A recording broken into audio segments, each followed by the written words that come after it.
எங்க கூட பேசுங்கப்பா, மீட்பர் நாமத்தில் பிதாவே, ஆமென். அப்படியே உட்கார்ந்து கொள்வோம். கர்த்தர் நல்லவர். யாக்கோபு 5வது அதிகாரம் அதனுடைய 17வது வசனத்தை வாசிக்க கேட்கலாம். எலியா என்பவன் நம்மை போல பாடுள்ள மனுஷனாய் இருந்தும் மழை பெய்யாதபடிக்கு கருத்தாய் ஜெபம் பண்ணினான்.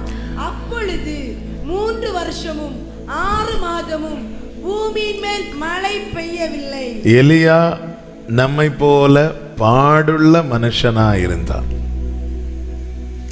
அவன் கருத்தாய் செபித்தான். முதலாவது மழை பெய்யாதபடி செபித்தான், பிற்பாடு மழை பெய்ய செபித்தான். அவன் பெய்யாதபடி செபித்த போது மழை பெய்யவில்லை, மழை பெய்ய வேண்டும் என்று செபித்த போது மழை பெய்தது. நேற்று எலியாவின் ஜெபத்திலே நாம் ஜெபிக்கிறவனின் அடையாளம், ஜெபிக்கிறவனுக்கு கர்த்தர் செய்யும் காரியம், ஜெபிக்கிறதுக்கு முன்னாடி செய்ய வேண்டிய ஆயத்தங்கள் அல்லது காரியங்கள், இந்த 3ஐயும் தியானிக்க கர்த்தர் கிருபை செய்தார். கர்த்தருக்கு மகிமை உண்டாவதாக. ஜெபிக்கிறவனின் அடையாளம், அவன் கர்த்தருக்கு முன்பாக நிற்கிறவன். ஜெபிக்கிறவனுக்கு கர்த்தர் செய்கிற காரியம், அவனை கர்த்தர் மறைத்து வைப்பார், ஏற்ற வேளையிலே வெளியே கொண்டு வருவார். அவனுக்கு வார்த்தை உண்டாகும், குறைவில்லாமல் போஷிக்கப்படுவான். அவன் மேல கர்த்தருடைய கரம் இருக்கும், அவன் தேவனால் பாதுகாக்கப்படுவான். அவனுடைய பிரயாணம் எவ்விதத்திலும் முடங்காது. தடை வரும், ஆனால் தடை படாது. தான் ஜெபத்தினுடைய மேன்மை. ஆமென். ஜெபிக்கிறதுக்கு முன்னாடி எலியா செய்த காரியங்கள், யாருக்காக ஜெபிக்கிறானோ அவங்க வேதனையை உள் வாங்குறான், அப்படியே எடுத்துக்கொண்டு. அப்பதான் ஜெபம் பண்ண முடியும் சரியா. உள் வாங்கி செபிக்கிறான். அடுத்து பலிபீடத்தை செப்பனிட்டு செபிக்கிறான். இன்னைக்கு உள்ள சாட்சி கூட அதுதான் இல்லை. கசப்பை எவ்வளோ ஜெபம் பண்ணாலும் வீட்டில் பட்டினி பசி மாறலை. ஆனால் ஆண்டவர் போன ஆகஸ்டில் நான் நினைக்கிறேன் அந்த ஹோலி ஸ்பிரிட் மீட்டிங்கில் உணர்த்துறாங்கன்னு நினைக்கிறேன். கரெக்டா? ஆமாம். ஆண்டவர் அந்த வருடத்திலேயே அற்புதம் செய்து இன்னைக்கு இந்த ஆகஸ்டில் அவங்கள சாட்சியாக கேட்க வச்சிருக்கிறார். நான் திருப்பியும் சொல்கிறேன், பலிபீடத்தை செப்பனிட்டு பாருங்க, அவன் என்னெல்லாம் நடக்கும் தெரியுமா? ஹல்லேலூயா. ஆவியானவர் இருக்கிறாருங்க. ஆனால் நம்மளை செயல் நம்ம ரிலேட்டிவ்ஸ் நிறைய இருப்பாங்க. சில வீட்டில் போய் நம்ம நின்று வேலை செய்வோம், ஆனால் சில வீட்டில் நம்ம போய் அப்படியே சைலண்டாக உட்காந்துட்டு வந்துடுவோம். நமக்கு யார் ஸ்பேஸ் கொடுக்குறாங்களோ, நமக்கு யார் அந்த உரிமையை கொடுக்குறாங்களோ, இயேசு அழைக்கப்பட்டதுனால அவர் தண்ணீரை ரசமாய் மாற்றவில்லை, அவருக்கு அந்த உரிமையை கொடுத்தாங்க. ஆமாம், அந்த உரிமையை கொடுத்தாங்க. அவர் என்ன சொல்றாரோ அந்த உரிமையை கொடுத்த போது அவர் இஷ்டப்படி செய்கிறார். அங்கே மகிழ்ச்சி உண்டானது, மகிமை உண்டானது. அப்படிதான் ஆவியானவர் நமக்குள்ளே இருக்கிறார். அவருக்கு அந்த இடத்தையும் கொடுக்கணும், அவருக்கு அந்த முழு உரிமையும் கொடுக்கணும். அப்படி கொடுக்க என்ன செய்யணும்னா, அவரை துக்கப்படுத்துகிற காரியத்தெல்லாம் அகற்றணும். ஆமாம், அவரை துக்கப்படுத்துகிற காரியத்தெல்லாம் அகற்றணும். ஆமாம். கர்த்தர் அதுதான் பலிபீடத்தை செப்பனிடுது. பலிபீடத்தை நல்ல செப்பனிடணும். கஷ்டமாக தான் இருக்கும், ஆனால் பல வேதனைகளுக்கு அது மருந்தாய் மாறும் என்பது நம்ம மறக்கக்கூடாது. சிலர் நமக்கு செய்த காரியெல்லாம், தாவீது என்ன சொல்றார் தெரியுமா? நான் அவங்க வியாதியாக இருந்தபோது நான் ஜெபம் பண்ணேன், ஆனால் நான் வியாதியாக இருந்தபோது என்னை பார்த்து தூட்டுறாங்க சொல்லிட்டு அடுத்து என்ன சொல்றாங்க தெரியுமா? நான் இன்னும் அவங்களுக்காக ஜெபம் பண்ணுவேன். அதன் அர்த்தம் என்ன? நீங்கள் என்ன எப்படி வச்சிருக்கிறீங்களோ அப்படிதான் ஆண்டவர் நான் இன்னும் இருப்பேன். அவங்க என்ன விஷயத்தில் மாறிட்டாங்கன்னு சொல்லிட்டு நான் அவங்க விஷயத்தில் மாற மாட்டேன். நான் இன்னும் ஜெபம் பண்ணுவேன் அவங்களுக்காக, நான் இன்னும் ஃபாஸ்டிங். அதான் இருதயத்துக்கு பக்கம் இங்கே வச்சுட்டார். நான் நினைக்கிறேன் தாவீதெல்லாம் ஆமாம், இந்த உயிர்த்தெழுதல் நாட்களில் தாவீதெல்லாம் தூக்கி எங்கே வைக்க போறார்? ஆமாம், நம்மளை எங்கே வைக்க போறார்? என்ன அந்த ஓரத்தில் எங்கேயாவது என்ன உள்ள விட்டா போதும். எனக்கு பஸ்ஸில் கால் வைக்கிறதுக்காவது இடம் கிடைச்சா வாஞ்சிக்கணும். நம்ம அதை நாடணும்னு கொலோசியர் 3:1 சொல்லி கொலோசியர் 3:1 வாசிங்க. நீங்கள் கிறிஸ்துவுடன் கூட எழுந்ததுண்டானால் கிறிஸ்து தேவனுடைய வலது பாரிசத்தில் வீற்றிருக்கும் அந்த இடத்தில் உள்ள மேலானவைகளை தேடுங்கள். அதாவது உயிர்ப்பிக்கப்பட்டவர்கள், ரட்சிக்கப்பட்டவர்கள், கிறிஸ்துவோடு கூட உடன்படிக்கை செய்தவர்கள், அவங்க எதை நாடணுமா? கிறிஸ்து தேவனுடைய வலது பாரிசத்தில். ஏன்னா அங்கதான் என்ன இருக்கிறது? பரிபூரண ஆனந்தம். அதை நாடணுமா? நம்ம எல்லாரும் அந்த இடத்த தான் விரும்பணும். நம்ம ஏதோ ஒரு ஓரத்துல, அந்த முக்கில், அங்க நான். நீ கிறிஸ்துவுடன் எழுதிட்டியா? உன் நாட்டமே எதுவா இருக்கணும்னா அங்க போகணும், அங்க இருக்கணும். இதுதான் ஒரு தேவனுடைய ஏக்கம். இதுக்குதான் பலிபீடத்தை செப்பனிட வேண்டியது அவசியமா இருக்கிறது. ஆமா. அடுத்து என்ன செய்யறான்? நிச்சயத்தை வெளிப்படுத்துகிறான். பெருமழை நிறைச்சல் கேட்கப்படுகிறது. இப்படி சொல்லி ஜெபிக்கிறான். ஜெபிக்கும் போதே கிடைச்சிடும். ஒரு காரியத்துக்காக ஜெபிக்கும் போது இன்னும் கொஞ்சம் ஜெபித்து பெற்றுக்கொண்ட பிறகு ஒருத்தங்க, அம்மா நான் பாஸ் ஆயிட்டேன், எனக்கு இந்த இன்டர்வியூல வேலை கிடைச்சிட்டு, இப்படி சொல்ற சத்தத்தை நம்ம விசுவாச காதுகள் கேட்க ஆரம்பிச்சிடணும். ஆமா. நான் ஜெபம் பண்ணி முடிச்சது இப்போ என்ன வரப்போகுது?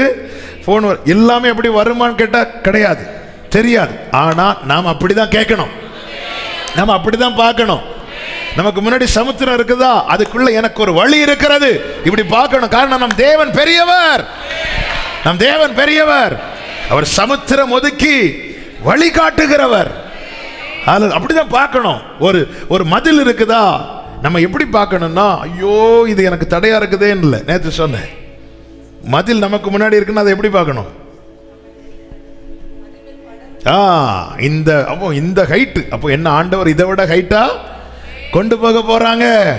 உம்மாலே நான் ஒரு மதிலை, எனக்கு இவ்வளவுதான் மதில் என் முன்னாடி இருக்குன்னா நான் தாண்டது யாருக்குமே தெரியாது. என்னை விட ஹைட்டா மதில் இருந்தா நான் தாண்டது உலகத்துக்கு தெரியும். அதுதான் எனக்கு சாட்சியா மாறும். ஆமென், ஹல்லேலூயா. கோலியாத்தை தாண்டினதுனால தான் ஜனங்க பாடினாங்க. ஹல்லேலூயா. நீ தாண்டது 4 பேருக்கு தெரியணும். ஆமென், ஆமென். ஒரு தேவ பிள்ளை இப்படிதான் பார்க்கணும், இப்படிதான் கேட்கணும். ஹல்லேலூயா. கர்த்தர் நல்லவர். இன்னைக்கு நாம அதன் தொடர்ச்சியாக எலியாவின் ஜெபத்திலிருந்து ஒரு சில காரியங்கள். ஆமென். ஜெபிக்கிறவனின் நம்பிக்கை, ஜெபிக்கிறவனின் நம்பிக்கை. 17:1 வாசிக்க. 1 ராஜாக்கள் 17வது அதிகாரம் 1வது வசனம். கீலேயாத்தின் குடிகளிலே திஸ்பேனாகிய எலியா ஆகாபை நோக்கி, என் வாக்கின்படியே அன்றி இந்த வருஷங்களிலே பனியும் மழையும் பெய்யாதிருக்கும் என்று இஸ்ரவேலின் தேவனாகிய கர்த்தருக்கு முன்பாக நிற்கிற நான். எலியா சொல்றாரு, என் வாக்கின்படியே அன்றி பனியும் மழையும். இது பெருமையின் வார்த்தை அல்ல, இது அவர் மேல் இருக்கிற உரிமையின் வார்த்தை. நான் சொன்ன எங்க அப்பா செய்வாங்க. இதான் ஜெபிக்கிறவனுக்கு அந்த உரிமையை எடுத்துப்பான். அதான் நித்தம் அவருடைய சமூகத்தை. இது பெருமையின் வார்த்தை கிடையாது. எலியா சொன்னது பெருமையின் வார்த்தை கிடையாது. ஏன்னா எலியாட்ட ஏன் பெருமை கிடையாதுன்னு சொல்றேன்னா, அவன் ஜெப ஸ்டைலே எப்படின்னா, தலை முழங்கால, அப்போ என்னால எவ்வளவு பெண்டாக முடியுமோ உங்க முன்னாடி வளைகிறதுக்கு நான் ரெடி. அவன் தான் எலியா. ஆமா. எலியா யார் தெரியுமா? தேவனுக்கு எல்லாவற்றுக்கும் வளைந்து கொடுக்கிறவன். தேவனுக்கு எல்லா விஷயத்திலும் நாம் வளைந்து கொடுப்போம்னா, எந்த ஆகாபானாலும் நம்மை தேவன் அவனுக்கு முன்னாடி நிமிர்ந்து தான் நிற்க வைப்பான். நம்ம காரியம் நடக்க மற்றவர்களுக்கு, உலகத்துக்கு வளைந்து கொடுக்கிறோம், அப்படி இருக்கக்கூடாது. தேவனுக்கு வளைந்து கொடுக்கிறவன். கர்த்தருக்கு முன்னாடி ரெட்டில் போய் ரெட்டு உடுத்தி சாம்பல்ல உட்காருவான் மொர்தெக்காய். ஆமானுக்கு முன்னாடி எப்படிதான் நிற்பான்? நிமிர்ந்து தான் நிற்பான். சாம்பல் எடுத்து போய் உக்காந்தான் யாரு? தானியேல். ஆனா சிங்க கபில போடுவோன்னு வந்த போதும் அவன் வழக்கம் போல ஜன்னலை ஓபன் பண்ணி வச்சுட்டு தான் நிற்கிறான். தேவனுக்கு முன்னாடி எவ்வளவு வளைந்து கொடுக்க முடியுமோ அப்படி. என்ன ஆண்டவர் இந்த விஷயத்துல ஓகே ஓகே இதை செய்ப்பா, ஓகே ஆண்டவரே, எல்லாத்துக்கும் எஸ். ஆண்டவர் சொல்ற எல்லாத்துக்கும் எஸ். உலகம் சொல்ற எல்லாத்துக்கும் நோ. நம்ம ஆண்டவருக்கு நோ சொல்ல ஆரம்பிச்சிட்டாலே உலகத்துக்கு எஸ் சொல்ல ஆரம்பிச்சிட்டோம். எஸ் சொல்லிட்டோம்னு அர்த்தம். ஆமென். 2 எஜமானுக்கு என்ன செய்யக்கூடாது? சேவை செய்ய. அப்போ இங்கே பாருங்க, அவனுடைய அவன் என்ன எந்த அளவுக்கு சொல்றான்? என் வாக்கின் படியே அன்றி. அதை எப்படி சொல்ல? நான் கேட்கும் காரியத்தை என் தேவன் நிச்சயமாக செய்வார்.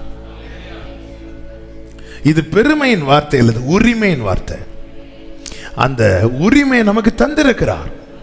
நாம் பல நேரத்தில் அதை உணர்கிறதில்லை.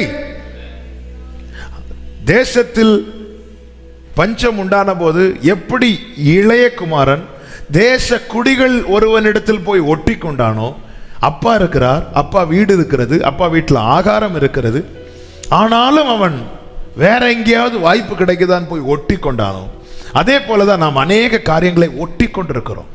எங்க பிள்ளை என்கிற அதிகாரத்தை கொடுத்திருக்கிறார். ஆமே, அவர் பட்சபாதம் உள்ள தேவன் அல்ல.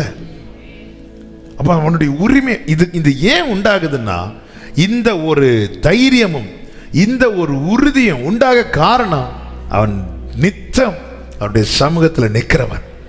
அதனாலதான் அவனை காணாமல் போகும்போது கர்த்தர் வேற இடத்துல நிற்கிற எலியாவை ஃபோர்ஸ் பண்ற, உனக்கு இங்க என்ன காரியம், உனக்கு இங்க என்ன காரியம், வந்து என் சமூகத்தில் நெல்லு. ஆமே, டெய்லி நம்ம கூட பேசிட்டு இருக்கிறவங்க திடீர்னு ஒரு நாள் பேசாம போனா நம்ம தேடுவோம். வாரத்துக்கு ஒருக்கா பேசிட்டு இருக்கிறவங்க வாரத்துக்கு ஒருக்கா பேசலன்னா நமக்கு தேடல் உண்டாகும். அல்லது மாசத்துக்கு ஒருக்கா பேசுறவங்க உண்டு, எப்பவாவது பேசுறவங்க உண்டு. அப்ப நமக்கு என்ன ஆகாது? தேடல். ஆனா டெய்லி பேசிட்டு இருக்கிறோம். நம்ம இப்படி யார்கிட்ட தான் மட்டும்தான் பேசணும்னா, அந்த இடத்துல மனுஷனை வச்சுட்டு இவன்கிட்ட ஒருக்கா பேசுறேன், இவங்கள்ட்ட ஒருக்கா நோ அப்படின்னு ஆண்டவர் தேடுறாரு. பாத்தீங்களா? எலியாவே, உனக்கு இங்க என்ன வேலை, உனக்கு இங்க என்ன? அதாவது ஆமா, இவன் இப்படிதான், இவ இப்படிதான் அப்படின்னு ஆண்டவரை வந்து சொல்ல வச்சிடக்கூடாது. ஆமா, இன்னும் இன்னைக்கு டெய்லி நித்தம் அவருடைய சமூகத்தை, அப்படிப்பட்டவனுக்கு ஒரு நம்பிக்கை என்ன நிச்சயம் தெரியுமா? ஒரு பனி கூட எலியாவை நம்மை போல அவன் டிசைட் பண்ணணும் எப்போ பனி பெய்யணும். என்னங்க இது? ஒரு செபிக்கிறவனுக்கு இருக்கிற பவர். மழை பனி எப்ப பெய்யணும்னு நம்மை போல பாடுள்ள ஒரு மனுஷன் தீர்மானித்தான்.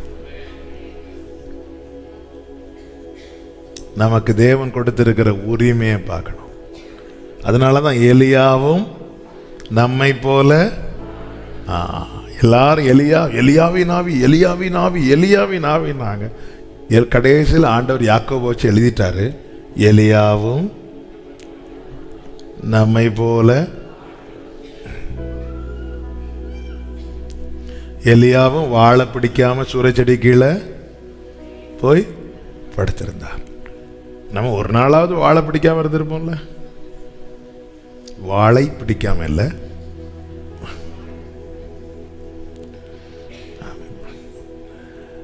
போதும் ஆண்டவரே என்னை எடுத்துக்கொள்ளும் சொல்லும்போது ஆண்டவருக்கு தெரியாது நம்மளை பற்றி.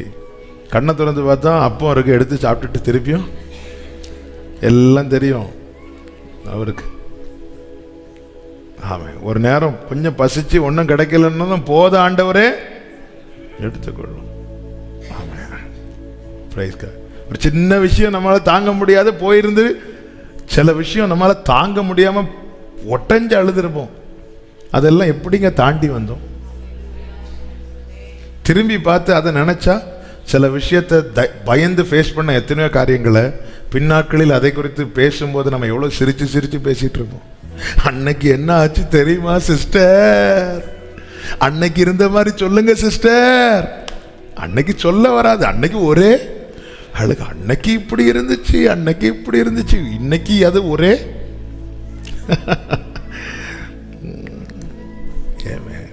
எலியாவை நம்மை போல, ஆனா அவன் சவால் விடுற, நான் சொல்லாம பனி பெய்யாது.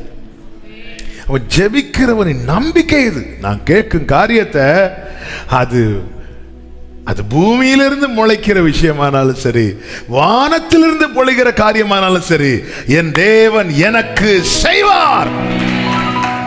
ஆமென். ஜெபிக்கிற அடுத்ததாக ஆமென். நேற்று உள்ளதிலிருந்து தொடர்ச்சி. இப்போ நான் சொன்னது 4வது பாயிண்ட். 5வதாக ஜெபிக்கிறவன் சந்திக்கும் சவால்கள். ஜெபிக்கிறவன் சந்திக்கும் பெரிய சவால்கள். ஒரு 4 சவால்கள். 1, சூழ்நிலை திடீர்னு மாறும். அவன் கேரி தாற்றண்டையில போய் உட்கார்ந்து இருக்கிறான். 7வது வசனம் 17:7. தேசத்தில் மழை 16 6:7 வாசிங்க. 17 6:7 வாசிங்க. காகங்கள் அவனுக்கு விடியற் காலத்தில் அப்பமும் இறைச்சியும் சாயங்காலத்தில் அப்பமும் இறைச்சியும் கொண்டு வந்தது. தாகத்திற்கு அந்த ஆற்றின் தண்ணீரை அவன் எந்த ஆற்றின் தண்ணீரை குடித்து கொண்டிருந்தானோ, 7வது வசனம், அந்த ஆறு வற்றி போயிற்று. சூழ்நிலை திடீர்னு மாறிட்டு.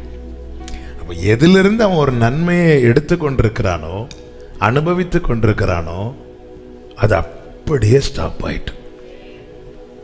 பல நேரத்தில் இதெல்லாம் இப்படி ஒரு நிலைமை வரும்போது அந்த இடத்துல ஆட்டோமேட்டிக்கா நம்முடைய ஜெபமும் என்னாகும்? ஸ்டாப் ஆகும்.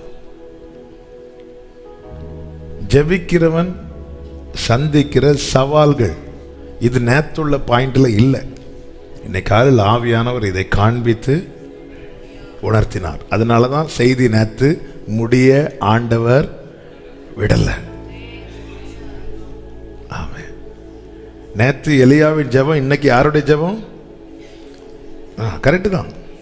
ஆமாம், நம்ம யாவை சாகிட்டோம். எலிசாவின் ஜெபம் தான் பிளான். ஆனால் ஆண்டவர் நேற்று செய்தியை முடிக்க விடலை. அப்போவே எனக்கு டவுட் இருந்து வேற ஏதோ இதில் ஆண்டவர் வைக்க போகிறாங்க. காலையில் கிளம்புறதுக்கு ஒரு 9:45 ஆண்டவர் வந்து காட்டுறாங்க. ஜெபிக்கிறவன் சந்திக்கிற சவால். அவன் எந்த ஆற்றிலிருந்து தண்ணீர் குடித்துட்டு இருக்கிறானோ அந்த ஆற்று தண்ணி. இப்போ முதல்ல சூழ்நிலை சடனாக சேஞ்ச் ஆகுது. சேஞ்ச் ஆகிறதுனால அவன் இன்னொரு இடத்துக்கு போக வேண்டிய சூழ்நிலை வருகிறது. முதல் சவால். 2வது சவால் என்ன தெரியுமா? 17வது அதிகாரம் அதனுடைய 18வது வசனம். அப்பொழுது அவன் எலியாவை நோக்கி, தேவனுடைய மனுஷனே, எனக்கும் உமக்கும் என்ன?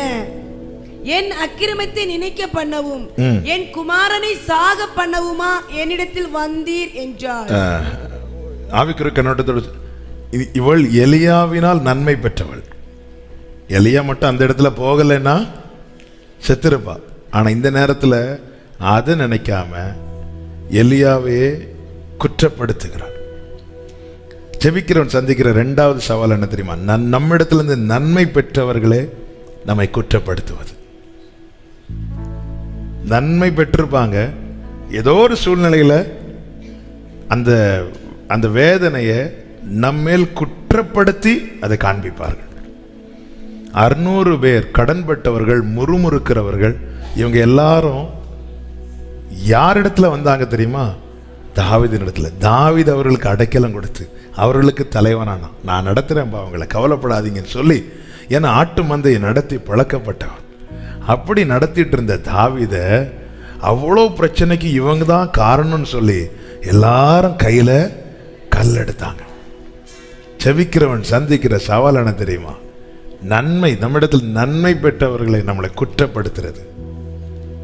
இதெல்லாம் நம்மள உங்களுக்கு போய் ஜெபம் பண்ணேன் பாரு அப்படின்னு யோசிக்க வச்சிடும். அப்படி யோசிக்க வச்சிடும். அதுக்கப்புறம் இப்படி ஒரு நிலைமையில நம்ம வந்துட்டோம்னா, நான் வந்து நார்மலா கேட்கிறேன், யாரும் கை தூக்க வேண்டாம், நான் என்னை உட்படுத்தி. அடுத்து அவங்களுக்கு ஒரு பிரச்சனைனா நம்மளால ஜெபம் பண்ண முடியுமா? முடியாது. எனக்கு முடியாது, யாருக்கும் முடியாது. எலியாவும் நம்மை போல பாடுள்ள மனுஷன். ஆனா எலியா போய் ஜெபம் பண்ற பிள்ளைக்காக. இது சவால். உன்னை ஜெபிக்க விடாதிருக்க பண்ணுகிற சவால். ஆண்டவரே, நீங்க சொல்லிதான் அன்னைக்கு நான் ஜெபம் பண்ணேன், இனி நான். அனனியாவே, பவுல் போய் ஜெபம் பண்ணு. வேண்டாம் ஆண்டவரே, அவன் கண்ணு தெரியல, கண்ணு தெரிஞ்சு அடிப்பாண்டவரே. நேத்து வர அனனியா ஜெபமே என்ன? அவனை குருடாக்கிருங்க ஆண்டவரே. அப்படி ஜெபம் பண்ணியிருக்க மாட்டார் சொல்றேன். அதே மாதிரி ஆயாச்சு. ஆண்டவரே என் ஜெபத்தை கேட்டீர். அனினாவே ஜெபம் பண்ண அவன் கண்ணு பரவ. ஆண்டவரே நான் இவ்வளவு நாள் ஜெபம் பண்ணதே, நான் இவ்வளவு நன்மை செஞ்சோம், கடைசியில என்ன குற்றப்படுத்துறான். நான் உங்களுக்காக இவ்வளவு ஜெபம் பண்ணியோம், நீ எல்லாம் என்ன சாக பண்றதுக்காக வந்த. சில வீட்டில் சகோதரிகள் ஜெபம் பண்ணுவாங்க, அவங்க கண்ணீர். காலையில் எழும்பி வீட்டில் அவ்வளோ வேலையும் செஞ்சுட்டு இருந்து ஜெபத்தில் உட்காந்துருப்பாங்க. ஆமாம், மனைவி என்ன பண்ணிட்டு இருக்கிறா? மனைவி சும்மா இருக்கிறா. நான் எவ்வளோ சம்பாதிச்சு போடுறேன், நீ வந்திருக்கிறிய அப்படி கேட்டோன்னு இங்கே அடிக்கும். உமக்கு பிரேயரை நான் மாத்துறேன் சீக்கிரம். இது சவால். ஜெபிக்கிறவன் சந்திக்கிற சவால். நன்மை பெற்றவங்க குற்றப்படுத்துவாங்க. மூன்றாவது சவால் என்ன தெரியுமா? அவன் தனித்து விடப்படுவான். 18வது அதிகாரம் 22வது வசனம். அப்பொழுது எலியா ஜனங்களை நோக்கி, கர்த்தரின் தீர்க்கதரிசிகளில் மீந்திருக்கிறவன் நான் ஒருவன். பாகாலின் தீர்க்கதரிசிகளோ 450 பேர். தனித்து விடப்படுவான். ஜனங்களை பார்த்து எலியா பேசுறார் பாருங்க. 21வது வசனத்தை வாசிங்க. அப்பொழுது எலியா சகல ஜனத்தண்டைக்கு வந்து, நீங்கள் எந்த மட்டும் 2 நினைவுகளால் குந்தி குந்தி நடப்பீர்கள். கர்த்தர் தெய்வமானால் கர்த்தரை பின்பற்றுகள், பாகால் தெய்வமானால் பாகாலை பின்பற்றுகள். ஜனங்கள் பிரதியுத்தரமாக அவனுக்கு ஒன்றும் சொல்ல, ஒருத்தர் கூட எலியாவுக்கு சப்போர்ட்டாகவோ இவன் ஒரு வார்த்தை கூட எலியா கிட்ட, அதை இப்படி எலியா கிட்ட ஒரு வார்த்தை கூட பேசுறதுக்கு யாருமே இல்லை. சொல்றா, நான் ஒருவன், நான் ஒருத்தன், தனியா இருக்கிறேன்.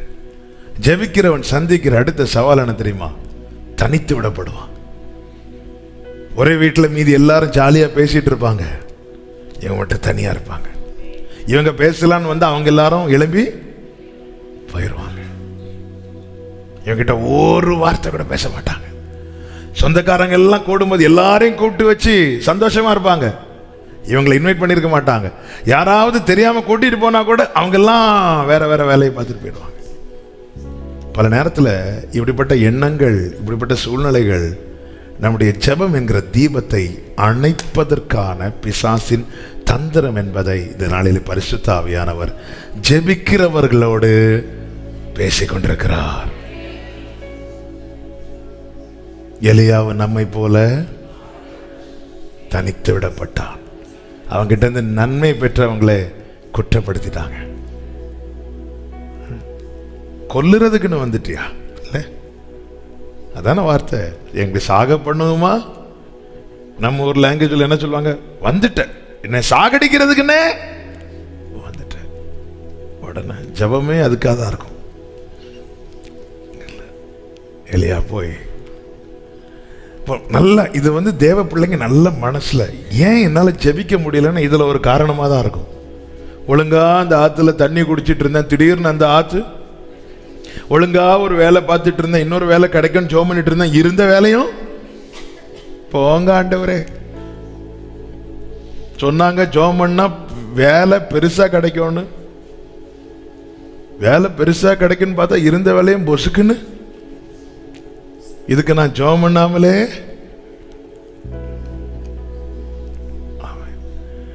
ஜெபிக்கிறவன் சந்திக்கும் சவால்கள். அடுத்த சவால் என்ன தெரியுமா? எதிரியின் மிரட்டல். ஆமென். 19வது அதிகாரம் 2வது வசனம். அப்பொழுது யேசபேல் எலியாவினிடத்தில் ஆள் அனுப்பி அவர்களில் ஒவ்வொருவனுடைய பிரயாணத்துக்கு செய்யப்பட்டது போல, பிரயாணத்துக்கு என்ன வண்டி கூலி கொடுத்தாங்களா? பிராணனுக்கு செய்யப்பட்டது போல நான் நாளை, பிரயாணம் தான், எல்லாரையும் அனுப்பி விட்டார். கர்த்தர் உங்களை ஆசீர்வதிப்பார். நான் நாளை இந்நேரத்தில் உன் பிரயாணத்துக்கு, நாளைக்கு பிரயாணம். இவள் பிராணன் என்றால் கர்த்தர் என்ன சொன்னார்? அடுத்த நாள் நீ செய்ய வேண்டிய பிரயாணம். அவங்க அப்படி அந்த விளக்கத்துக்கு போயிட்டாங்க. உன் பிராணனுக்கு செய்யாதே போனால் தேவர்கள் அதற்கு சரியாகவும் அதற்கு அதிகமாகவும் எனக்கு செய்ய கடவர்கள் என்று சொன்னால் அவனுக்கு அது தெரிந்த போது எழுந்து. ஜெபிக்கிறவன் சந்திக்கிற அடுத்த காரியம் என்ன தெரியுமா? ஜோம் பண்ணா கொன்னுருவேன்பா சாத்தான். நிறைய பேர் ஜெபத்தை விட்டதுக்கு காரணமே நமக்கு எதுக்கு வம்பு, நமக்கும் அவனுக்கும் ஒரு வாய்க்கால் தகராறு இல்லை. அவன் பாட்டுக்கு வாரான் போறான், நம்ம எதுக்கு அவங்கள கடிந்து ஜோம் பண்ணணும்? இல்லை, சில இடத்துல ஆண்டவர் உணர்த்துவார், இவங்களுக்கு இந்த மாதிரி போராட்டம் இருக்கு, கடிந்து ஜோம் பண்ண. ஆண்டவரே, கடிந்து ஜோம் பண்ணி அவன் என்ன வந்து கடிச்சு வச்சுட்டானா? இல்லை, அவன் பாட்டுக்கு போறான், நான் என் பாட்டுக்கு. நமக்கு எதுக்கு? ஜெபிக்கிறவன் சந்திக்கும் சவால்கள். பாகாலின் தீர்க்கதரிசி ஒவ்வொருத்தரையா வீழ்த்துறான். கர்மேல் பர்வதத்தில் நின்று அத்தனை பேர், நல்லா புரிஞ்சுக்கோங்க, ஒருவன் நின்னா 450 பேர் விழுந்தாங்க. அதில் ஜெபிக்கிறவன் நின்னா மற்றவன் விழுவான். நம்மை போல பாடுள்ள ஒரு மனுஷன் நிக்கிறான், நிக்கிறதுக்கு ரெடியா, வீழ்த்துறதுக்கு கர்த்தர் ரெடி, பாகாலை விழ வைக்க கர்த்தர் ரெடி. அதனால ஏசபேல் இப்போ அந்த டீம் லீடருக்கு வந்து பொறுக்க முடியல. அவன் சொல்ற, நாளைக்கு இவனுடைய பிராணனுக்கு. இதை கேட்டதும் ஓடுறாரு. ஆமென். சூறை செடி கீழே போய் படுத்து சோர்ந்துட்டார், தளர்ந்துட்டார். ஆண்டவர் என்ன சொன்னா தெரியுமா? நீ போய் நில்லு. ஏய், இது உனக்கு தெரியலையா? உன்னை ஜெபிக்க விடாத இருக்க பண்ணுகிற அவளுடைய தந்திரம். நீ செல்ல வேண்டிய பிரயாணம் எலியாவின் நிழல கூட தொட முடியாது. காரணம், கர்த்தருடைய தூதன் அவருக்கு பயந்தவர்களை சூழ பாளையம் இறங்கி ரட்சிக்கிறார். ஹல்லேலூயா. சில காரியத்துக்கு நம்ம போராடி ஜெபம் பண்ணும்போது பலவீனங்கள் வரும். ஐயோ, உடனே நம்ம அதை அன்னைக்கு இவங்களுக்காக ஜெபம் பண்ண ஆரம்பிச்சேன், எனக்கு பலவீனம் வந்துட்டு. ஆமென். வரும், அது போகும். நமக்கு அது ஃபீல் பண்ண முடியும். நமக்கு வருதுனாலே புரிஞ்சுக்கோங்க, அப்போ அவங்க எவ்வளவு பாதிக்கப்பட்டிருக்கிறாங்க.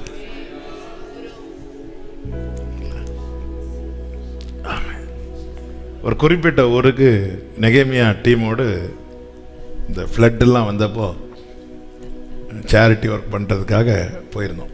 போயிட்டு அங்கே ஒரு சின்ன காஸ்பல் மீட்டிங்லாம் வச்சுட்டு அந்த ஜனங்களுக்கெல்லாம் போய் மத்தியான நேரத்தில் அந்த தெருவெல்லாம் ப்ரேயர் வாக் பண்ணி ட்ராக்ஸ் எல்லாம் கொடுத்துட்டு கிளம்புறோம். கிளம்பும்போது வேனில் ஏறும்போது என் ஷர்ட் அந்த டோரில் பட்டு பின்னாடி கிழிச்சிட்டு அப்படியே, ஐயோ, இனி இங்கேருந்து அங்கே ஊர் வர போனோம், நான் இன்னொரு ஷர்ட்டு கூட எடுத்துகிட்டு போகலை.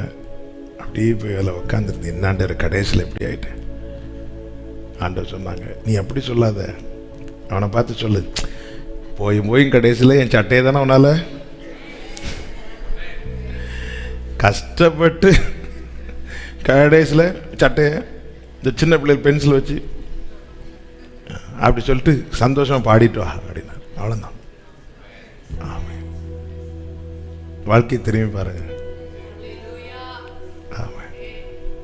ஏங்க, அவர் கையில் இருக்கிற நம்மை பிசாசால பறிக்க முடியும்னா அவன் தானங்க பெரியவன். அப்படி முடிஞ்சிருக்கணும்னா என்னைக்கே முடிஞ்சிருக்கணுங்க. இல்லைங்க, அவன் ஆன்டி கிரைஸ்ட் என்பது தேவனுக்கு அப்படியே எதிரான வல்லமை உடையவன் அல்ல. தப்பா எடுத்துடக்கூடாது. அவன் மற்ற தூதர்களை போல ஒருவன், ஆனால் எதிரான எண்ணம் உடையவன். இந்த வேர்ட் நல்ல, ஆன்டி கிரைஸ்ட், அந்தி கிறிஸ்து என்பவன் தேவனுக்கு எதிரான எண்ணங்களை உடையவனை தவிர தேவனுக்கு எதிரான அதே வல்லமை உடையவன் கிடையாது. அதனால தான் ஆண்டவர் சொன்னார், ஆமாம், எங்கே பாரு, நான் அவன் தலையை மிதிச்சிட்டேன், இனி ஒன்றை வச்சு தான் நான் அவன் தலையை மிதிக்க போறேன். சமாதானத்தின் தேவன் சீக்கிரமாய் சாத்தானை உங்கள் காலின் கீழே நசுக்கி போடுவார். ஹல்லேலூயா, ஹல்லேலூயா. பாருங்க, எகிப்துக்குள்ள வச்சார் இஸ்ரவேலரை. எவ்வளவு ஒடுக்கணும், ஒருத்தனை கொல்ல முடிஞ்சுதா? ஒருத்தனை பார்வோனுக்கு கொல்ல முடிஞ்சுதா? பார்வோன் இவ்வளவுக்கும் ஒரு எகிப்தியன் தான் விழுந்தான். எகிப்துக்குள்ள வச்சார். யோபுட்ட என்ன சொன்னார்? அவன் உன் கையில் இருக்கிறான். அவன் பிராணனை சத்துரு கையில சில நேரத்தில் வைப்பாருங்க, வச்சுட்டு அவர் ஒரு எல்லையை போட்டுருவார். என் கையில ஒரு வாழைப்பழத்தை தந்துட்டு, ஆமா என் கையில் ஒரு வாழைப்பழம் இருக்கணும் வைங்க, அது சாப்பிட்றது சாப்பிடணுமா வேண்டாமா என்பது தீர்மானிக்கிறது நான் தான். என்னால் அது சாப்பிடவும் முடியும், அதை ஜூஸ் போடவும் முடியும், அதை வேஸ்ட்ல போட முடியும். ஆனா பாருங்க, சத்துரு கையில யோபுவை கொடுத்துட்டு சொல்றாரு, நான் சொல்றபடிதான் அவனுக்கு செய்யணும். இல்லைன்னா முதல்ல திருடுனா அடுத்து கொன்று அழித்திருக்கணும். யோபு அழிக்க முடியலையே, அவன் கை கட்டுனது அவன் வாய்க்கு எட்டலையே. சில நேரத்தில் கொடுப்பார், ஆனா சத்துருக்களின் இஷ்டத்துக்கு ஒப்பு கொடுக்க மாட்டார், அவருடைய சித்தத்துக்கு தான். சத்துருவின் இஷ்டத்துக்கு ஒப்பு கொடுக்க மாட்டார். சில நேரத்தில் பார்வோன் பிடியில இருக்கிறது மாதிரி தான் இருக்கும். அப்படி இருந்திருந்தா என்னைக்கோ நம்மளை ஜூஸ் போட்டு இல்ல, என்னைக்கோ நம்ம, அதுவும் சிலருக்கெல்லாம் சுகர்லாம் ஜூஸ் போட்டா நல்ல எங்க இல்லைங்க. இந்த மிரட்டல் இந்த மாதிரிலாம் வரும், திடீர்னு சொப்பனம் வருது, பயங்கரமா சொப்பனம் வருது. ஏன் சிஸ்டர் 2 நாளா தேசத்துக்காக ஜெபிக்க காணல? ஐயோ, ஜோமன்னா எதை எதை விரட்டுறோமோ எல்லாம் கனவுல வந்து. ஒரு ஊழியர் கூட்டத்தில் ஒரு ஊழியக்காரர் சொன்னார், ஆமா எதுக்காக ஜெபம் பண்ணும்? ஒவ்வொரு ஊழியர் ஜெபம் பண்ணும்போது ஒருத்தங்க சொன்னாங்க, என் கிராமத்தில் நிறைய இந்த டவுன்ல இருந்து ஊழியக்காரங்கள்லாம் துரத்தி விட்டது ஃபுல்லாக எங்க துரத்தி விட்டதுல இப்போ கிராமத்தில் வந்து ஒரே போராட்டமாக இருக்கு பாஸ்டர், நாங்கள் அங்கேருந்து எங்கே துரத்தி விடன்னு.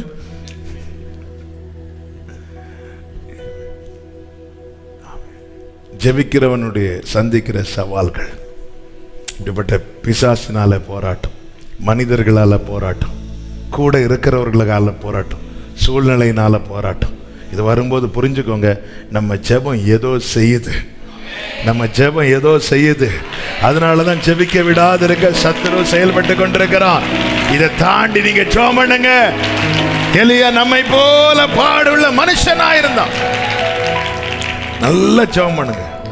ஆமே, அவன் எப்படி இந்த 2 காரியத்தை கூட சொல்லி ஜெபிக்கிறேன். எப்படி எல்லாம் ஜெபித்தான். எலியாவின் வாழ்க்கையிலிருந்து நம்ம எப்படி ஜெபிக்க வேண்டும் என்று கற்றுக்கொள்ளலாம் என்றால் அதுல 3 காரியங்கள். 1, 17வது அதிகாரத்தின் 19வது வசனம். அதற்கு அவன், உன் குமாரனை என்னிடத்தில் தா என்று சொல்லி அவனை அவள் மடியிலிருந்து எடுத்து தான் தங்கி இருந்த மேல் வீட்டிலே அவனை கொண்டு போய் தன் கட்டிலின் மேல் வைத்து, இன்னும் சொல்லணும்னா அவன் பர்சனலா தன்னுடைய அறையை அடைத்து கொண்டு அங்க முகங்குப்புற விழுந்து ஜெபித்தான் இருக்கு. நான் ஜெபிக்கிறது வேற யாருக்கும் தெரியக்கூடாது. அவன் ஜெபம் பண்றான் முகங்குப்புற விழுந்து. ஆமே, மனுஷனுக்கு முன்பாக நம்மை தாழ்த்துவதல்ல, தேவனுக்கு முன்பாக. சில நேரத்தில் இவன் எப்படி சொல்லணும், ஆண்டவரே துக்கத்தை வருவித்தீரோ. சில கேள்வியை ஆண்டவர்கிட்ட அவன் கேட்டு ஜெபம் பண்றான். ஆண்டவரே எனக்கு இப்படி துக்கத்தை வருவித்தீரோ, இப்படி எல்லாம் கேட்டு. ஆண்டவர், நான் சில நேரத்தில் என் ஆதங்கத்தில் உங்ககிட்ட சில கேள்விகளை கேட்பேன், ஆனா அது வேற யாரும் கேட்டுறக்கூடாது. சில நேரத்தில் சில காரியம் ஆண்டவர்கிட்ட கேட்கணும்னு தோணும். என்னாண்டவரே, எல்லா நாளும் சர்ச்சைக்கு போயிட்டு வந்ததுக்கு அப்புறம் எனக்கு இப்படி சில காரியங்கள் எனக்கு கேட்கணும்னு தோணுது, எனக்கு உரிமை இருக்குது. ஆனா நான் அப்படி கேட்கறது அவ காதுல கூட கேட்டுறக்கூடாது.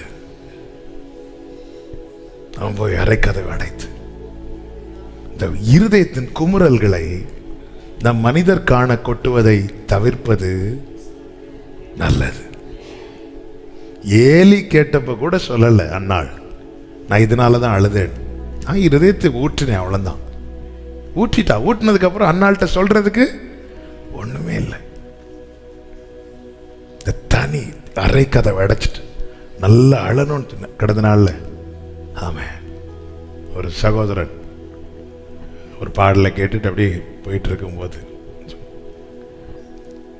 அண்ணே இந்த பாட்டை தனியாக உட்காந்துருந்து கேட்கணும் போல இருக்கு, ஏண்டான்னு கேட்டேன். அழணும் போல இருக்குண்ணே அப்படின்னா, நிறைய அழணும். அதுக்கு தனியாக எல்லாரும் தூங்கினதுக்கு அப்புறம் தனியாக உட்காந்துருந்து இதை கேட்டு கேட்டு ஆண்டவருடைய அன்புக்கு முன்னாடி அப்படி உடஞ்சி அழணும் போல. யோசேப்பு அப்படித்தானே அழுதான். ஆதியாகமம் 43வது அதிகாரம் 30-31 வசனங்கள். யோசேப்பின் உள்ளம் தன் சகோதரனுக்காக பொங்கினபடியால் அவன் அழுகிறதற்கு இடம் தேடி துரிதமாய் அறைக்குள்ளே போய் அங்கே அழுதான். அடுத்த வசனம். பின்பு அவன் தன் முகத்தை கழுவி வெளியே வந்து தன்னை அடக்கி கொண்டு, சாப்பிடலாமா வாங்க எல்லாரும் சாப்பாடு வைங்க அப்படின்ட்டான். நல்லா அழணும்.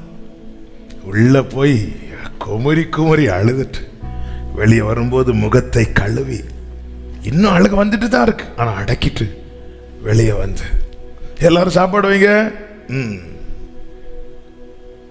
ஆமென். அடுத்து ஒரு விஷயம் அழுவான். அந்த அழுகையின் சத்தத்தை எல்லாரும் கேட்டாங்க. சில நேரத்தில் எல்லாரும் காண தேவன் அழ அனுமதிப்பார்.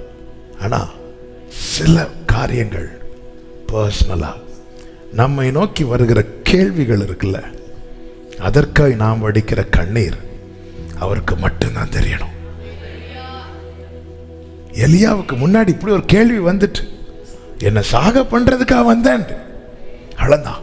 இங்க கொடுமா சொல்லிட்டு நேரா உடனே அவளுக்கு முன்னாடி அழல. நான் எப்படி நினைக்கவே இல்லம்மா இப்படி வரணும், கொடுமா கொடுத்துட்டு நேர மேல போய் கதை அடைச்சிட்டு அந்த பிள்ளை மேல விழுந்து கிடக்கிறான். ஆண்டவரே நீங்க கேட்குறீங்க ஆண்டவரே அப்படி சொல்லிட்டு அழ ஆரம்பிக்கிறான். அந்த ஜெபத்துக்கு பதில் வந்துச்சு. திரும்பி அழுகையோடு வரவில்லை, பதிலோடு வரான். ஹல்லேலூயா. நமக்கு ஒரு நிச்சயம் இருக்குதா? இந்த காரியத்துக்காக நான் அவர் சமூகத்தில் மட்டும்தான் அழுது இருக்கிறேன், இப்படி ஒரு காரியத்துக்காக நான் அழுறது யாருக்கும் தெரியாதுங்கிற நிச்சயம் இருக்குதா? என கேட்கிற அன்பு சகோதரா சகோதரி, தேவனுக்கு அதுதான் என்னுடைய அறையில் அதான் எலியா தன்னுடைய அறையில் தன்னுடைய படுக்கையில் அந்த பையனை போட்டு ஜெபிக்கிறான். அதன் அர்த்தம் என்ன? அவனுடைய பிரைவசி, அதுல அவருக்கு மட்டும்தான் இடம். என் காரியத்தை நான் வச்சிருக்கிறேன், இதுல யாருக்கும். ஆமென். மனைவி பிள்ளைங்க எல்லாருக்குமே நம்முடைய வாழ்க்கையில உரிமை இருந்தாலும் எல்லாருக்கும் ஒவ்வொரு இடம் இருக்கிறது. அதையும் தாண்டி என்னுடைய ஒரு அந்தரங்கம் இருக்கிறது. அதற்குள்ளே அப்பா அந்தரங்கத்தில் இருக்கிற பிதா, அதற்குள்ள உமக்கு மட்டும்தான் ஸ்தானம். அந்த காரியத்தை உங்ககிட்ட மட்டும்தான் ஓபன் பண்ணுவேன். ஆமென். குடும்பத்தில் ஒரு பிரச்சனையா நானும் மனைவி அழுவோம். பிள்ளைகளுக்கு பிரச்சனையா புருஷன் மனைவி அழலாம். ஆமாம், மொத்த பிரச்சனையா பிள்ளை எல்லாம் சேர்ந்து அழலாம். ஆனா அதையும் தாண்டி ஒரு பிரச்சனை வந்து தொடுது. அது ஒருவேளை மனைவிக்கு புரியாது, பிள்ளைக்கு புரியாது, புருஷனுக்கு புரியாது, பெற்றோருக்கு புரியாது. அந்த நேரத்தில் போய் அழுது அந்த கண்ணீரை வீணாக்காமல், எல்லாம் புரிகிற, என் வேதனை அறிகிற, நான் சகித்துக் கொண்டிருப்பதை அறிகிற என் தேவனுக்கு முன்பாக நான் என் இருதயத்தை ஊற்றுவேன். ஆனால் நான் சொல்லுவேன், அந்த பதிலோடு தான் வெளியே வருவேன், பதிலோடு தான் வெளியே வருவேன். அப்படி அழுகிற தேவ பிள்ளை பதிலோடு தான் வெளியே வருவான், இல்லைன்னா வெளியே வரமாட்டான். ஹல்லேலூயா. ஒரு தேவ மனிதர் ஸ்காட்லாந்துக்காக ஜெபிக்கும் போது இப்படி சொன்னாராம், ஸ்காட்லாந்தை எனக்கு தாரும், இல்லைன்னா என்ன எடுத்துருங்க. கத்த பெரிய ரிவைவலை கட்டளையிட்டான். பதிலோட தான் வருவான். அரை கதை இங்கே தாமான்னு எடுத்துட்டு போறான். எதுக்கு எடுத்துட்டு போறான், எதுக்கு ரூமை போய் கதவு போட்டுறான் யாருக்கும் தெரியாது. ஆனா உள்ள போய் கதவு அடைச்சு விழுந்து கிடக்கிறான். முகம் குப்புற விழுறான். விழுந்து கிடந்து பெரிய ஆகாவுக்கு முன்னாடி நெஞ்ச நிமிர்த்து நின்றவன் ஆண்டவருக்கு முன்னாடி கீழே விழுந்து கிடக்கிறான். அது யாருக்குங்க தெரியும்? ஒருத்தருக்கு தெரியாது. அதான் எலியா நம்மை போல. ஹல்லேலூயா.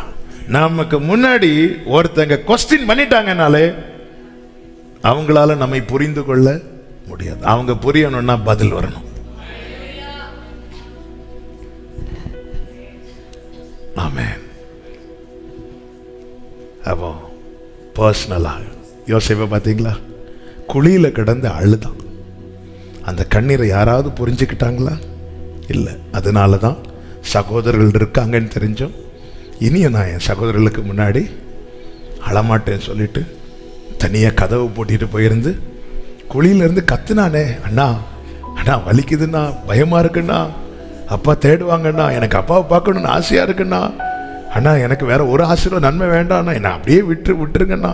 சின்ன பையன் எவ்வளவு அழுதுருப்பான் அந்த 10 சகோதரர்களுக்கு முன்னாடி. அந்த கண்ணீரை மதிக்கல. அவன் நினைச்சிட்டான், இனி நான் என் சகோதரர்களுக்கு முன்னாடி அழமாட்டேன். இப்ப அழுக வருது. நேரா போய் கதவை அடைச்சிட்டான். அழுது முடிச்சிட்டு முகத்தெல்லாம் கழுவிட்டு வெளியே வரான். சில சொல்லுவாங்க, இங்க பாரு, இங்க எல்லாரும் அழுதுட்டு இருக்கிறாங்க, இவளை பாரு உம்முன் இருக்கா பாரு, இவனை பாரு ஒரு அழுக வரல பாரு. சொல்றவங்க 1000 சொல்லட்டும். மனுஷங்க கிட்ட இருந்து பரிதாபத்தை வாங்க அழக்கூடாதுங்க. ஒரு அழுது பார்த்தாச்சு, அந்த கண்ணீருக்கு வேல்யூ இல்லையா? அந்த கண்ணீருடைய விலையை அறிந்த ஒருத்தர் உண்டு. ஏங்க நாம் அழுறோமே, என் கண்ணீரை ஒருத்தருமே மதிக்கலன்னு சொல்றோம். நாம மதிக்கிறோமா நம்ம கண்ணீரை? நாம மதிச்சிருந்தா வீட்டில் ஒரு பாட்டில் இருக்கும், நம்ம அழுத பாட்டில் இருக்கா? இருக்குதா? பிரதர் பிரவீன், நீங்க எவ்வளவு கண்ணீர் வடிச்சிருப்பீங்க? வீட்டில் எத்தனை பாட்டில் இருக்கு? நான் எவ்வளவு அழுதுருப்பேன். என்ன சிஸ்டர் வியூலா, எவ்வளவு அழுதுருப்பீங்க? எத்தனை பாட்டில் வச்சிருக்கீங்க? கண்ணீர் விற்கப்படும். ஓ, அப்போ நம்மளே நம்ம கண்ணீரை மதிக்கல. ஆனா என் கண்ணீர் எல்லாம் ஒருத்தர் துருத்தில இருக்கு. ஏ பலகா பதரா சந்தரலரதரா ஏ மரபலரா ரிபல ஹண்டரா, என் கண்ணீர் எல்லாம் அவருடைய துருத்தியில பாட்டில வச்சிருக்கிறார். ஆமே. நான் போகும்போது சொல்லுவார், இந்த விஷயத்துக்கு நீ அழுத பாரு ஆண்டவர், எனக்கு ஆண்டவர் இவ்வளவு பெருசா செஞ்சீங்க, எவ்வாறு அந்த பாட்டில் என் பையன் வடிச்ச கண்ணீர். கண்ணீர் வீணாலும் ஒப்பி எடுத்து துருத்திலாக்குന്ന നാഥനുണ്ട്. துருத்தி நீரை ஜோம் பண்ணலாமா? ஜோம் பண்ணலாம். அப்படி முழக்கா பாடிடலாம். அப்படி கொஞ்சம் அழுது ஜோம் பண்ண போறோம். ஓகே, ஆண்டவர் சொல், பாடுங்க பாடுங்க. கண்ணீர் வீணாலும் எடுத்து கொஞ்சம் நீங்க எல்லாரையும் மறந்துருங்க, நீங்கள் ஆண்டவர் மட்டும் இருக்கிறீங்க. துருத்தி நீரையும் போல் அனுகிரகமே. உங்களை பார்த்து நிறைய கேள்விகள் வந்துட்டுல, கேள்விகள் வந்துட்டுல, உடஞ்சி அழணும்னு தோணுதுல. இப்ப ஆண்டவருடைய பாதத்துல யாரையும் பார்க்காதீங்க, நீங்கள் ஆண்டவர் மட்டும் இருக்கிறீங்கிற உணர்வோடு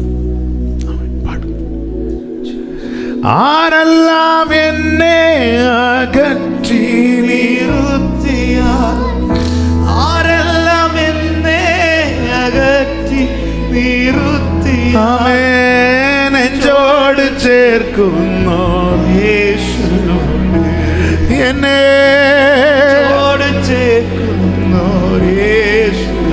ஓ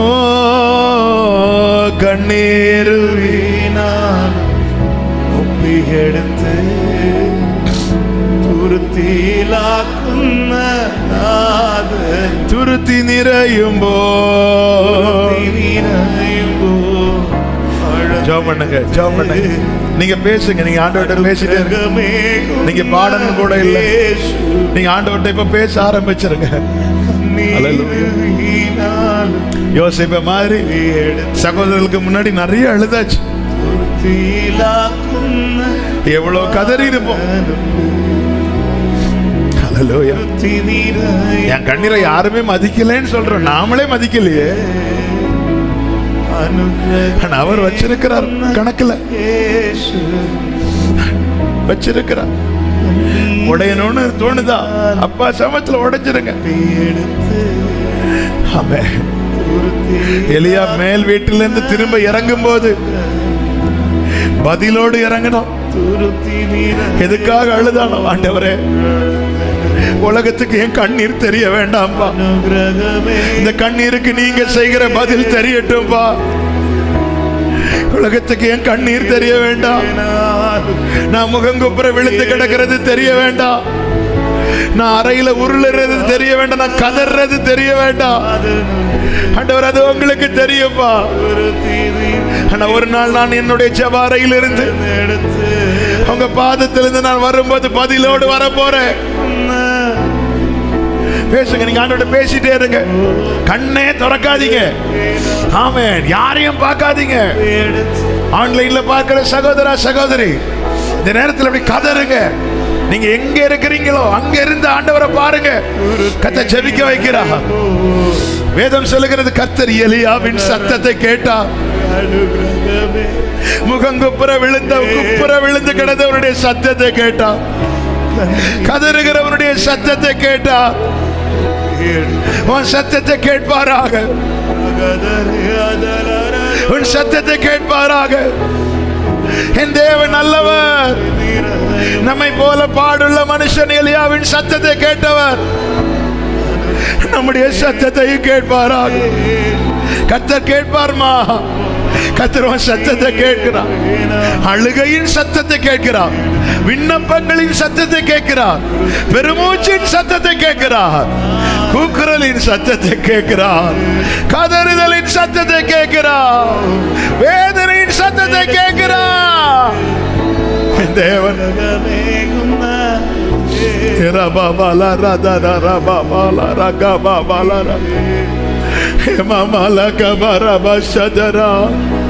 நல்ல தகப்பனே, நல்ல தகப்பனே. மேல் வீட்டுல போய் கதவை அடைத்து தன்னுடைய படுக்கையில முகங்குப்புற விழுந்து கதறின எலியாவின் சத்தத்தை கேட்டு வெளியிருந்து எல்லாரும் பார்த்துட்டு இருந்தாங்க. உள்ள என்ன நடக்குதுன்னு தெரியல. ஆனா வரும்போது பதிலோட வரா. ஆண்டவரே, நான் எதுக்கு சர்ச்சுக்கு வரேன் நிறைய பேருக்கு தெரியல. எல்லாரும் தூங்கினதுக்கு அப்புறம் நான் ஏன் விழித்து வீட்டுல இருக்கிறேன்னு யாருக்கும் தெரியல. ஆண்டவரே, நான் கதறது உங்களுக்கு மட்டும்தான் தெரியுது, அழுறது உங்களுக்கு மட்டும்தான் தெரியுது.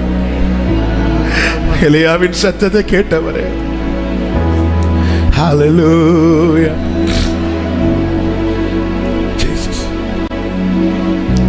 கிருபை செய்யுங்கப்பா, கிருபை செய்யுங்கப்பா. இதற்காக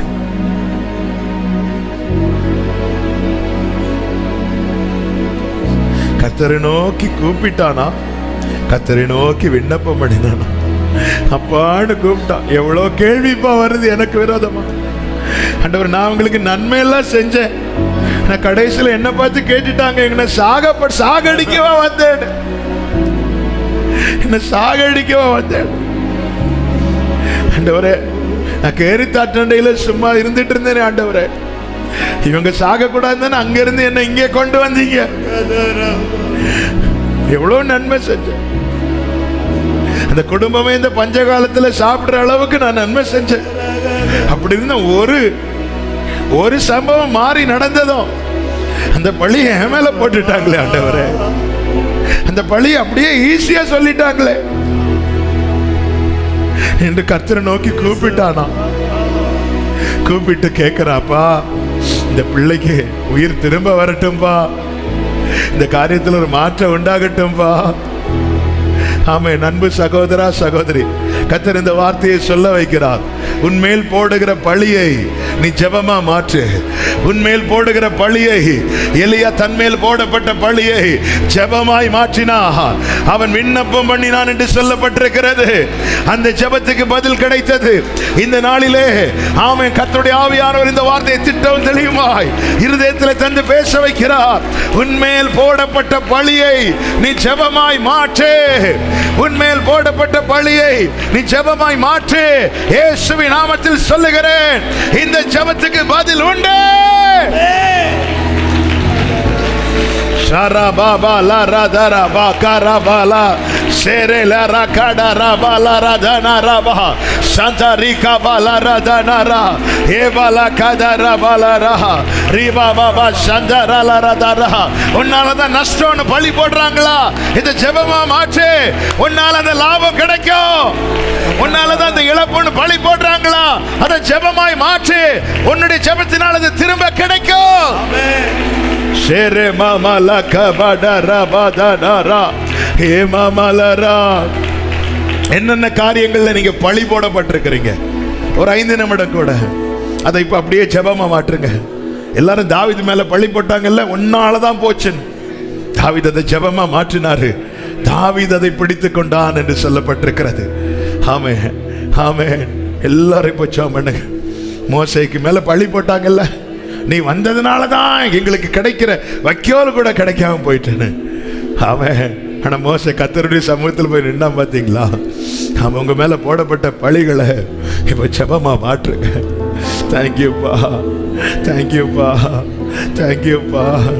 ஷேமலா ஹண்டரா பாபா. கதாவே நன்றி, இயேசுவே நன்றி, ஆவியானவரே நன்றி. அவர் கிருபையா இடைப்பட்டு கொண்டிருக்கிறதை அதிகமாய் ஆவியில உணர முடிகிறது. இந்த நேரத்தில் அவன் அநேக பழி சொற்களை கேட்டு ஆமென் ஹல்லேலூயா, கர்த்தரை அறிந்ததுனால நான் சாகாம இருக்கிறேன்னு சொல்லுகிற உள்ளமே. நான் மட்டும் ஆண்டவர் அறியலை, நான் என்னைக்கோ செத்துருப்பேன். கர்த்தர் அறிந்ததுனால தான் நான் உயிரோடு வேதனை இறுக கடித்து கொண்டிருக்கிறேன்னு சொல்ற உள்ளமே, உன்னோடு கர்த்தர் பேசி கொண்டிருக்கிறார்.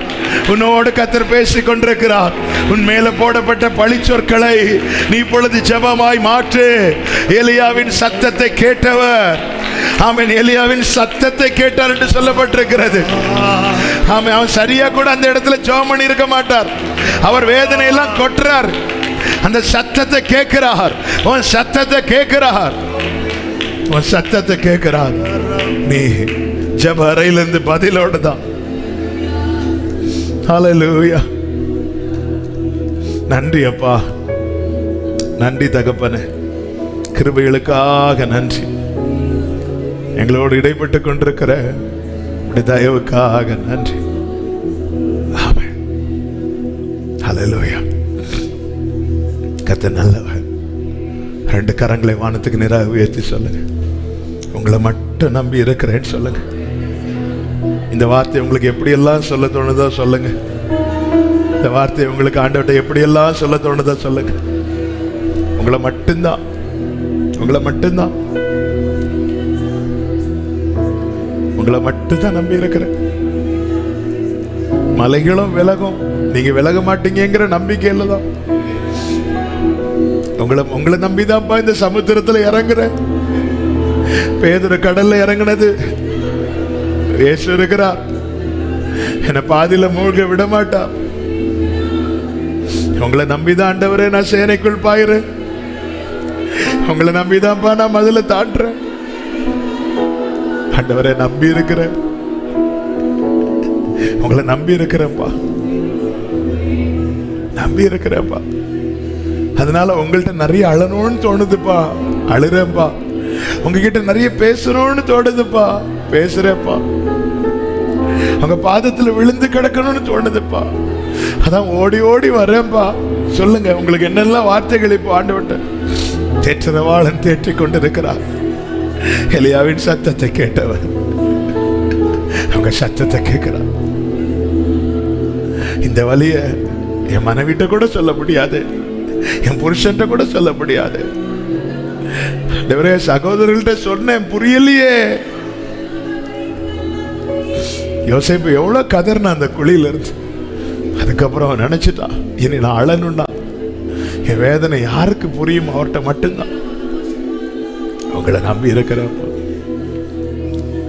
அவர் என்னை ஒருபோதும் கைவிட மாட்டார். எந்த நிலையிலும் என்னை தள்ளிட இயேசு என்னை ஒருபோதும் இயேசுவே எந்த நிலையிலும் என்னை தள்ளிட மாட்டார். உலகமே எதிர்த்தாலும் உலகமே என்னை விட்டு கொடுக்க விட மாட்டீங்க. தாய் தந்தை என்னை மறந்திட மாட்டார். உலகமே என்னை விட்டு கொடுக்க மாட்டார். என்னை மறந்திட மாட்டார். இயேசு என்னை ஒருபோதும் கைவிட. நல்ல தகப்பனே, எந்த நிலையிலோ என்னை ஹல்லேலூயா,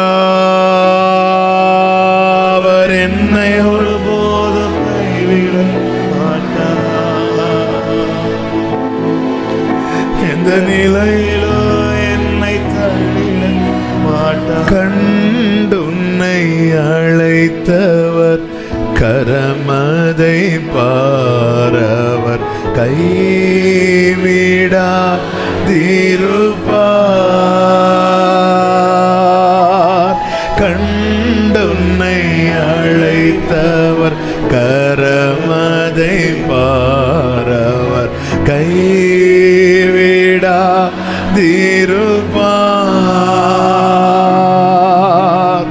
ஆண்டுகள் உனக்கவர் அளித்த ஆசிகளை எண்ணிப்பார்.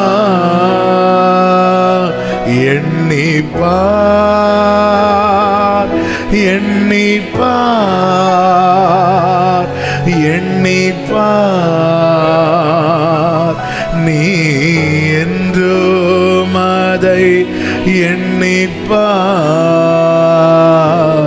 காப்பார், உன்னை காப்பார்.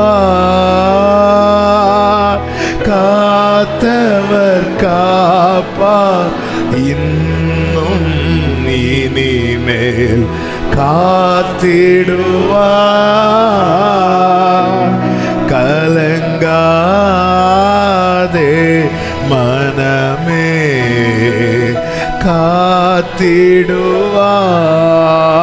காத்திடுவார்.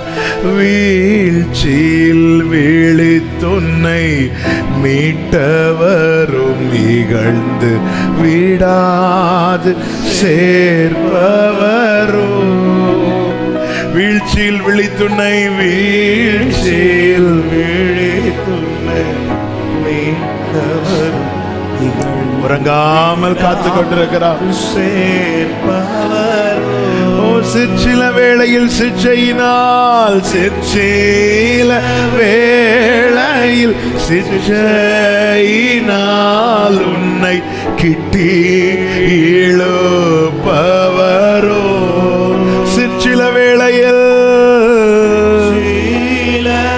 சில சிற்சையை கொடுத்தது எதுக்கு தெரியுமா? கிட்ட இழுக்க இழுக்க. ஆமென். ஷரபகலரபமதனரா.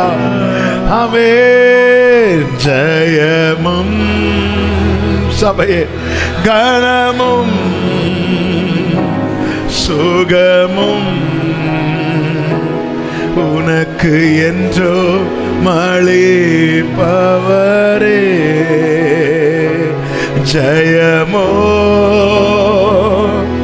கனமோ ஆமென் சுகமோ உனக்கென்று அழிப்பவரே. எப்ராயிமே உன்னை எப்படி கைவிடுவே? இஸ்ரவேலே உன்னை எப்படி ஒப்புக் கொடுப்பேன். ஆமென். எப்ராயிமே உன்னை எப்படி கைவிடுவேன். நல்ல அப்பா, நல்ல தகப்பனவர்.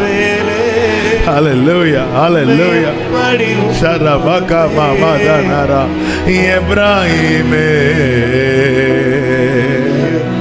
கைவிடுவேன். நன்றி அப்பா, நன்றி அப்பா. இஸ்ரவேலே ஆமென். எலியா எப்படி பதிலோடு இறங்கினானோ, வெளியே வந்தானோ, கர்த்தர் என்னையும் அப்படி வர வைப்பார் என்று நம்பிக்கையோடு முழு பலத்தோடு கரங்களை தட்டி ஆமென் அப்படியே ஆவதாக இயேசு கிறிஸ்துவின் நாமத்திலே ஜெபிக்கிறோம். ஆமென் அப்பா, ஆமென். ஆண்டவரே, பரிசுத்த பிதாவே, நன்றியோடு உம்மை துதிக்கிறோம், ஸ்தோத்திரிக்கிறோம். கிருபையா எங்களோடு இடைப்பட்டு கொண்டிருந்த உம்முடைய அளவற்ற கிருபைகளுக்காகவும் அன்புக்காகவும் உம்முடைய மாறாத பிரசனத்துக்காகவும் நன்றி. ஆண்டவரே, எத்தனை கேள்விகள் அப்பா. உடைய பிள்ளைங்க எவ்வளவு நொந்து உடைந்து அவங்க சமூகத்தில் இன்னைக்கு தங்களை ஊற்றி இருக்கிறாங்க. ஆண்டவரே, கர்த்தர் அதிசயம் செய்யுங்க. எலியாவின் சத்தத்தை கேட்டீர், பதிலோடு அவனை அறையிலிருந்து வெளியே கொண்டு வந்தீங்க. உடைய பிள்ளைங்க இந்த ஜெபத்தை முடிக்கும் போது பதிலோடு முடிப்பார்களாக. ஆண்டவரே, இந்த உபவாச நாட்களிலே ஆண்டவரே இந்த கண்ணீருக்கு முற்றுப்புள்ளி வைக்கப்படுவதாக இயேசு கிறிஸ்துவின் நாமத்தில் ஜெபிக்கிறோம். கர்த்தர் அப்படியே செய்து ஒவ்வொருவரையும் சாட்சியாய் நிறுத்துங்க. ஆண்டவரே, கிருபை கூடவே இருக்கட்டும். தொடர்ந்து நாளை நடக்கிற ஜெபத்தை கர்த்தர் பொறுப்படுத்திக் கொள்ளும்.